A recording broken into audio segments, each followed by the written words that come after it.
How long do you need to live with your partner in order to apply for a partner visa? So we're asked this question a lot. And to be honest, there is no correct one answer, all right? So we've assisted applicants applied for a partner visa and had it approved when they've lived together for, around 2 months and not be married, okay? We've had other applicants come to the office who, probably lived together for 4, 5, 6 months, or even more, maybe 7, 8, 9, 10 months, and just looked at it and gone, look, I don't think we'll get this across the line. And today, I'm not talking about getting married. Marriage is a cheat code. Let's leave that to the side for this one. So when you're applying for a partner visa, or realistically any visa, so you're including your partner on a 190 or a 189 or whatever, what's important is meeting the de facto requirement, okay? So what this means is you need to show to immigration, you need to demonstrate to immigration that you meet the household, the financial, the social, and the commitment aspects of the relationship. So we have a whole bunch of other videos on how to meet the de facto requirement. Go check those out in the page. We'll try and link them as well. However, essentially what I'm trying to convey is that provided you show supporting evidence of these other factors, the duration you can live together can be quite short, okay? One important caveat to this, all right?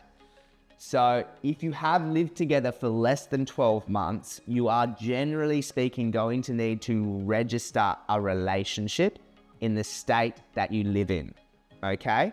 By registering a relationship, it waives the 12-month together living requirements, okay? You can register a relationship in most states in Australia, definitely with the exception of WA. Just to give you an example, we had a couple come to us. Now, the partner was Australian and the applicant was from Mexico. They'd actually met, I think, while traveling, and you continued an online relationship for about a year. I think the applicant had gone over there to meet family, maybe talk and go on a bit of a holiday as well, a couple of times, I think. And then eventually they were like, look, let's get you to come to Australia on a visitor visa. Just check it out, see how you like it, all right? So she came to Australia, loved it, okay?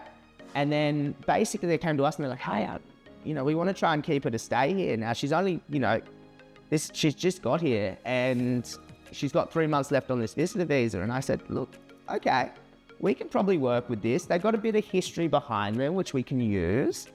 And basically we sent them straight away, register a relationship in the state of Queensland. They were in Queensland.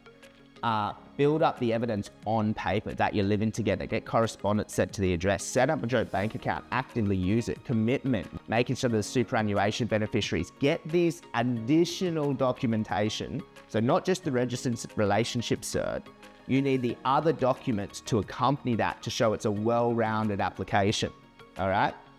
Now, you build up this evidence on paper, and then what we did is just before her visitor visa expired, we lodged the partner visa, okay? So I think they'd be living together a little over 2 months at that point. Once the applicant's visitor visa was lodged, partner visa was lodged, she was granted a bridging visa. She moved on to that when her current visa expired, when the visitor visa expired. So she pretty much had full work rights, full Medicare, for about 9 months while the application was processing. Temporary visa was granted, temporary partner visa that is, and then she moved on to the permanent just really recently. Now that's just an example. Obviously no relationship is the same, but it's just to give you an example of what it's like. There are other options as well you can explore, prospective marriage.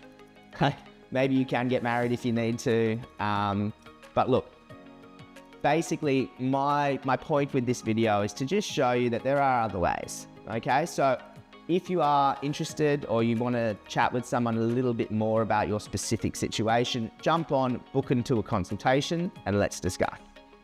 Thank you.